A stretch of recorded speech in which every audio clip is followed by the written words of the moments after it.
me demandais s'il y avait des scénarios qui s'inspiraient d'autres climats, d'autres pays, et aussi d'imaginer un paysage plus sec à Paris, et aussi la question technique des restrictions d'eau. Planter beaucoup d'arbres, ça va demander beaucoup de travail, mais aussi beaucoup d'eau. On a bien conscience que la nature des végétaux qu'on va planter aujourd'hui sera peut-être pas c'est pas les mêmes que ceux qu'on avait plantés. On n'est pas sûr que les arbres qui aujourd'hui ont la taille qu'ils ont, ils aient demain la même taille. Donc en fait, on a tout un travail qui est fait notamment sur les essences pour effectivement voir quelle typologie d'essence serait le plus à même de tenir le coup du nouveau climat qu'on a. C'est-à-dire que typiquement, ce sont des conditions qui sont caractérisées par des situations extrêmes où on a énormément d'eau par moment et puis par moment plus du tout, par exemple. Donc typiquement, ça se rapproche plus de ce qu'on peut observer dans les montagnes, par exemple, plutôt que dans le sud. Donc voilà, donc en effet, il y a toute une réflexion sur les essences. Donc oui, en effet, les alignements, ça a été pendant longtemps, ça a été à l'origine des alignements de platanes. Donc il y a toute une réflexion sur est-ce qu'on plante encore des platanes ou pas dans Paris, par exemple. Donc on réfléchit en fait un petit peu, on essaye. Le problème de la manière dont on fait évacuer les choses est plus important. Ce qui est important, c'est qu'il arrive de l'air de qualité, que l'air rentre dans la ville, qu'il ressorte et qu'il soit refiltré. Ça s'étudie. Donc à Pékin, voyant que ça allait vraiment plus du tout, ils ont planté 4 millions d'arbres. Parce qu'ils ne vont pas avec le dos de la cuillère, les Chinois, quand ils mettent. Bon. Ils plantent les 4 millions d'arbres. 3 ans après, l'air, la qualité a baissé complètement. Ils abattent les arbres. Pourquoi ? Parce que les arbres empêchent l'air de circuler dans les rues. Cette dimension de blocage des plantations, elle est extrêmement importante. Et moi, je pense que cette question-là n'est pas posée. Je veux dire, sur Paris, il n'y a pas de plan de canal de circulation d'air, comme il y en a à Munich, comme il y en a dans plusieurs villes en Europe. Ici, on parle d'îlots de fraîcheur. Non, eux, ils ont des continuités de fraîcheur. C'est-à-dire d'où ça vient, où ça va. Ce n'est pas un petit bout dans un coin. Et ça, c'est extrêmement important, parce que ça veut dire que tout d'un coup, il y aurait... L'écologie, c'est très contre-intuitif. Il faut prendre tous les phénomènes en même temps. Et moi, je crains qu'on ne se pose pas ces problèmes-là. Simplement, d'une manière évidente, quand on met plus d'arbres, tout le monde est content. Et ça, c'est un problème politique. Ce n'est pas un problème d'écologie. Voilà. Il faut réfléchir. Regardez, une question très simple. Pourquoi dans Paris, c'est aussi mal planté ? Par exemple, comment est-ce qu'on pourrait penser, dans une discussion sur qu'est-ce que c'est que bien planté, une avenue qui serait orientée, mettons, si c'est une avenue, elle serait orientée, mettons, nord-sud ou est-ouest, peu importe. D'un côté, il y a une façade qui prend le soleil, de l'autre côté, une qui est complètement à l'ombre. Et des deux côtés, exactement le même arbre. On n'a jamais réfléchi à ça ? Peut-être que d'un côté, il en faudra un petit avec des feuilles persistantes, et de l'autre côté, un autre. Enfin, ça pourrait être... Jamais ça n'a été étudié, parce qu'on ne réfléchit pas à la circulation de l'air en ville. Alors évidemment, maintenant, on est un peu coincé, parce que ce qui a été quand même dit un peu derrière, c'est que c'est tout ce qui se passe autour. Paris est cerné par le Grand Paris, et le Grand Paris étouffe Paris. En fait, le vrai mauvais projet, c'est le Grand Paris, dont Paris ne se sortira pas. Je pense qu'on peut envisager, on ne peut pas envisager un paysage sans parler de ses habitants. Et là, on n'a pas vu beaucoup d'habitants. On a parlé beaucoup d'arbres, beaucoup de courants d'air. Bon, c'est important, mais je crois que les habitants, c'est encore beaucoup plus important. Juste peut-être pour répondre, alors c'est vrai que Paola n'a pas eu il a suffisamment de temps de présenter aussi comment on a pu consulter l'ensemble des habitants de Paris, mais nous, le CAUE de Paris, le Conseil d'architecture, d'urbanisme et de l'environnement, accompagne le PFL, l'État et puis la ville de Paris dans des démarches de concertation avec les habitants. On a réalisé plus de 30 promenades, on a des ateliers en cours, toujours d'ailleurs, sur les perceptions du paysage avec les conseils de quartier, des ateliers sur carte. Mais voilà, donc ça a été fait, c'est actuellement fait. Je voulais revenir aussi sur les méthodologies qui avaient été développées en fait dans ces ateliers, qui se veulent participatifs en mettant l'accent sur les perceptions. Je voulais savoir comment est-ce que vous aviez en fait imaginé ces ateliers. Est-ce que c'était uniquement des rétributions orales ? Est-ce qu'il y a eu des rétributions écrites, dessinées ? Est-ce qu'il y a eu des explorations de méthodologies cartographiques, notamment alternatives, parce que c'est beaucoup de cartographie plus ou moins classique que vous présentez. Est-ce qu'il y a eu des idées de cartographie sensible, d'analyse de ce genre de données ? Voilà, c'est juste pour savoir. Merci beaucoup en tout cas. Alors il y a eu beaucoup d'événements forcément autour de ce projet d'Atlas. des événements avec évidemment les habitants de tous les arrondissements de Paris. Un cycle de randonnées exploratoires du paysage, avec plus de 30 randonnées, avec des thématiques plus ou moins différentes, des tracés plus ou moins différents qu'on a définis et qu'on a co-dessinés avec l'équipe de l'EPFL, avec des groupes de 30 personnes, donc d'un arpentage de 7 à 10 km. Et avec des supports de cartographie, on recueillait déjà aussi leur retour sur ce paysage, leur perception, parfois des anecdotes, des éléments marquants dans le paysage, des co-visibilités qu'ils appréciaient, ou des points de vue. Tout ça a été collecté sur cette carte. Des changements aussi de sentiments d'appartenance qu'ils avaient à leur quartier. Quand on traversait leur quartier, ils disaient là, il y a une limite. Elle est formée par cette ligne de magasins au rez-de-chaussée, ce trottoir, cette rue. Même le canal, parfois, quand on traversait le canal Saint-Martin, formait ses limites. On a travaillé aussi avec un groupe un peu plus resserré lors d'ateliers sur carte, donc lors des ateliers de l'Atlas, avec un groupe aussi d'habitants, mais aussi un groupe de professionnels du paysage, de l'architecture, mais aussi les politiques de la ville et les élus. Il y a un questionnaire qui a été publié en ligne, notamment pour recueillir leur perception sur le paysage parisien qu'en avaient les habitants. Actuellement, on est en train de terminer mes ateliers avec les conseils de quartier qui connaissent d'ailleurs de manière très fine leur territoire, par un déroulé de questions et une présentation déjà aussi des enjeux actuels sur le paysage parisien énoncés par le PFL. Oui, juste quelques mots sur ça. Je pense qu'on a aussi, au-delà de toutes les méthodologies, on a pris le temps de parler, de dialoguer, de discuter, d'entendre. Et je pense que c'est très intéressant parce que le paysage, c'est vraiment un médium qui a une grande puissance. Traiter des sujets forts, importants d'une métropole, comme les questions, par exemple, de la gentrification ou les questions du rapport à l'animal ou des questions de coexistence au sens social et écologique, à travers ce médium du paysage, je pense, a vraiment très bien fonctionné. Et je trouve qu'aujourd'hui, il n'y a pas beaucoup de sujets qu'on est capable de discuter ensemble. Immédiatement, il y a des contrastes, il y a des difficultés, il y a des langages qui ne se parlent pas, des mots que... Mais quand on met la question du paysage, chacun se sent en droit de parler du paysage et de parler de ses paysages.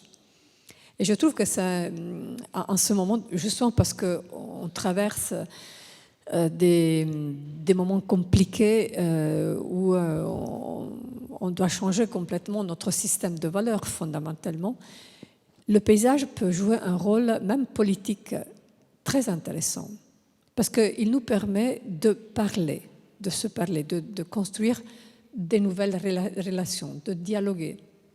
Et je pense que surtout les promenades, aussi les ateliers, mais surtout les promenades ont été vraiment au sens du transcendantalisme, dans le sens de utiliser le fait d'être ensemble dans un lieu, dans un site, un mouvement, pour parler, pour explorer des façons de regarder, des façons de penser à cette ville. Pour moi, ça, c'est la chose la plus précieuse. Au-delà de toutes les cartes que nous avons faites, c'est les discours qu'on a pu développer pendant les promenades. Et je pense que dans le futur, l'urbanisme, l'architecture, le paysage, au sens de l'architecture du paysage, doivent vraiment s'inspirer de cette capacité du paysage de générer des moments de rencontre entre des gens qui ne se connaissent pas peut-être, mais qui trouvent dans cette catégorie de paysage, dans cette idée de paysage, même si après chacun a son idée du paysage, la possibilité de parler différemment. Et je pense que par exemple l'urbanisme et l'architecture ont perdu beaucoup de cette capacité de parler aux gens, avec les gens. Et donc je pense que là il y a quelque chose qui pourrait même permettre de reformuler la façon de dessiner les villes, d'imaginer le futur de villes. Cela dit, il y a beaucoup de points de contraste, comme vous êtes en train de comprendre, parce que même nos intervenants ont pris des positions assez différentes. D'un côté, il y a le risque. Je me permets de reposer cette question parce que j'aimerais aussi vous entendre sur ça, de lire toutes ces politiques de transformation de l'espace, par exemple végétalisé ou vert, en termes de néo-hygiénisme, une nouvelle forme d'hygiénisme, comme ça a été l'hygiénisme haussmannien et d'Alphand, qui a amené à transformer la ville de Paris. Le risque de ce néo-hygiénisme, c'est une homogénéisation très forte des lieux, au nom de la question hygiéniste ou néo-hygiéniste, dans notre cas, l'adaptation au changement climatique. Et de l'autre côté, il y a plutôt l'idée d'accepter cette transformation. Vous avez parlé d'esthétique, de cette nouvelle esthétique qui contient aussi des relations au vivant différentes par rapport au passé, et finalement accepter ce nouvel hygiénisme et ces nouvelles relations que ça peut nous amener par rapport au vivant. Ce sont deux positions très différentes et je pense que ce serait vraiment intéressant de comprendre quel est votre ressenti par rapport à ça. Est-ce qu'on doit finalement revenir à une diversification des lieux au-delà des impératifs liés au changement climatique et donc utiliser le dessin des espaces verts, des parcs, des jardins, des squares, etc., pour retrouver plutôt un patrimoine historique, plutôt une différenciation des différentes parties de ville, où on doit accepter finalement le remplissage, tu as parlé, disons, l'accepter et y rentrer dedans, dans le sens qu'il y a beaucoup d'autres entités, créatures, espèces vivantes qui sont là dans ce remplissage. Évidemment, oui, une position intermédiaire, mais on pourrait être un petit peu plus précis, chacun pourrait dire, non ? Qu'est-ce que vous pensez, par exemple, de ces deux positions alternatives et opposées ? On traite de la même manière, en tout cas je l'ai vu comme ça ce soir, autant l'alignement, on parle des fois des jardins, des parcs, du bois, et puis des fois on montre qu'on fait beaucoup plus d'alignement végétal, d'alignement d'arbres, mais l'alignement d'arbres, du coup on ne parle pas de la terre, on ne parle pas de la continuité, vous le savez mieux que moi, hein, il y a tout un tas de sujets derrière, donc qu'est-ce qu'on veut là-dessus ? Parce que ça me semble nécessaire d'avoir ces sujets et pas juste de proposer l'alignement d'arbres. Voilà. Oui, je vais réagir très brièvement. C'est vrai que je trouve que du point de vue du dessin de la ville, on hérite d'une façon de faire qui ne correspond pas aux nouvelles manières qu'on peut avoir d'analyser la place du vivant en ville. Et c'est vrai que souvent, nous, dans la recherche en écologie urbaine, on se dit on a des services qui sont encore très sectorisés du point de vue de leur domaine d'intervention, alors qu'il manque d'une perspective intégrée qui permette de relier la question de l'animal, la question du végétal, la question de l'eau, la question de l'air, comme l'a souligné monsieur, etc. Et c'est vrai que c'est des structures, on le voit même, par exemple, je vais te donner un autre exemple, la question du changement climatique. La question du changement climatique, parce qu'il y avait des climatologues qui avaient accès à un certain nombre d'organes mondiaux, c'est une question qui est arrivée très tôt sur l'agenda, très tard malheureusement, mais aussi très tôt par rapport à la biodiversité. Par exemple, le GIEC a été créé en 1990, alors que le même GIEC pour la biodiversité, qui s'appelle l'IPBES, a été créé en 2010. Et ces deux questions ont été traitées séparément, alors que on va voir, et ça va être très visible dans les décennies qui vont suivre, voire dans la décennie qui va suivre, biodiversité et climat sont des questions qui sont formidablement reliées. Et bien évidemment qu'on devrait on devrait pouvoir les aborder ensemble, et on commence à le faire dans le cadre urbain, mais on commence. Je suis le plan climat et le plan biodiversité 2007, le premier plan climat à Paris, et 2011, le premier plan biodiversité à Paris, et je me souviens, pour les avoir vus, qu'en 2007 et en 2011, c'était des questions qui n'étaient pas abordées ensemble. Je pense qu'on évolue tous collectivement. C'est pas une critique. On est tous en train d'apprendre collectivement. Il n'y a franchement pas de pierre à jeter. C'est juste très compliqué avec les outils qu'on a aujourd'hui les outils de dessin des villes, les outils de dessin de l'habitat humain, d'arriver à intégrer ces dimensions écologiques, naturelles, avec toute la complexité que ça suppose, mais aussi toutes les inconnues. Faut voir qu'on est... Moi, je travaille avec un hydrologue, on regardait sur l'estuaire de la Loire, on est dans un espace aujourd'hui d'incertitude telle qu'on sait que ça va évoluer, mais que les scénarios qui se dessinent, ça peut être soit la sécheresse totale, soit l'inondation. Et que dans les deux cas, on est dans des extrêmes, mais voilà. Donc on est à la fois dans un monde extrêmement incertain du point de vue de la modélisation et avec des outils qu'on doit transformer très rapidement, des cultures qu'on doit transformer très rapidement, et tout ça dans un contexte politique plutôt tendu. Je voulais dire, oui, je suis tout à fait d'accord avec votre analyse, mais en même temps, je pense qu'il y a quand même une prise de conscience. On est quand même à un tournant aujourd'hui, y compris, vous voyez, les COP. Aujourd'hui, on pense regrouper la COP biodiversité, la COP climat. Nous, au sein des équipes de la ville, il y a eu des efforts énormes qui ont été faits et qu'il ne faut pas mésestimer, quoi. Enfin, je veux dire, aujourd'hui, moi, au sein de mes équipes, j'ai l'agence de l'écologie urbaine qui travaille sur la biodiversité, qui travaille avec les gens qui exploitent les jardins, pour faire évoluer en effet cette vision du jardin bien architecturé, très horticole, versus des plantes qui sont plus nature en ville, habitat pour les petites bêtes, etc. Mais et je pense qu'aujourd'hui, et heureusement, enfin, pour être positif, il y a quand même un chemin entre les deux, entre le tas de verre pas architecturé du tout, et en même temps d'avoir des strates qui sont peut-être, en tout cas, moins horticoles, mais qui sont aussi des habitats. Et aujourd'hui, quand même, il y a quand même eu des évolutions très importantes, ce qui est... On n'est plus en 2011, on est en 23.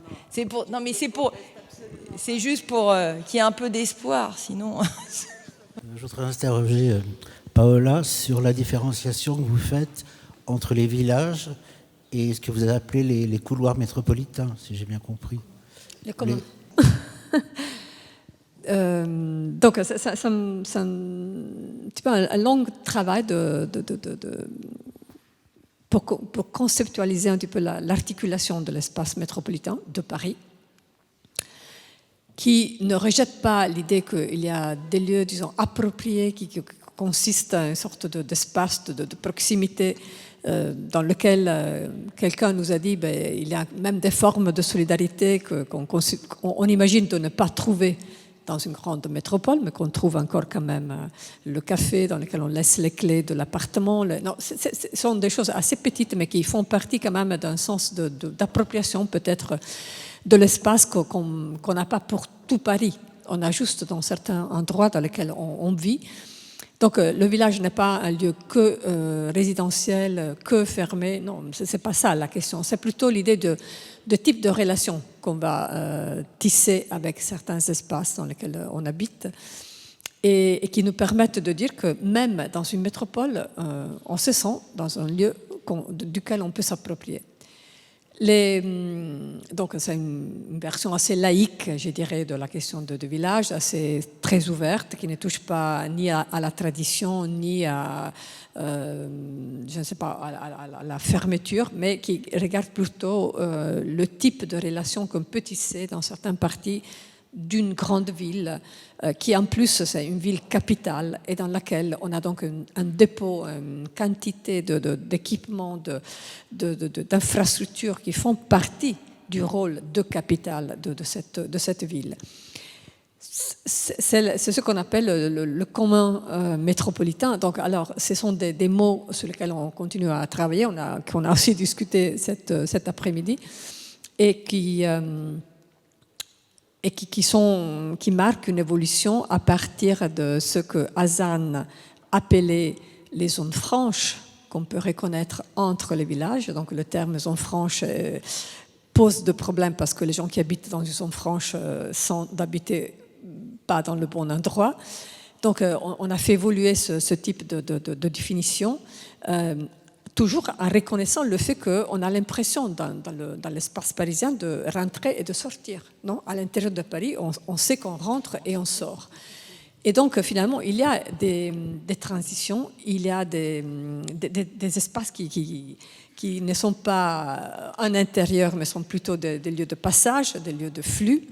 Et donc, avec tout ça, on peut articuler la lecture de l'espace parisien par exemple, c'est comme un métropolitain qui contient l'épaisseur de la métropole.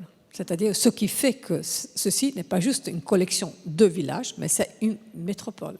Et les villages sont des villages particuliers, sont des villages métropolitains, ne sont pas des villages ruraux dispersés dans un champ cultivé ou des champs cultivés, mais c'est des villages totalement métropolitains, totalement intégrés dans la métropole. Karine voulait répondre à la question qui a été posée, notamment sur quel espace, enfin surtout sur l'espace avec le tourisme, sur l'ouverture aussi des espaces verts. On est une ville touristique, donc il y a une fréquentation touristique importante de certains jardins, c'est vrai.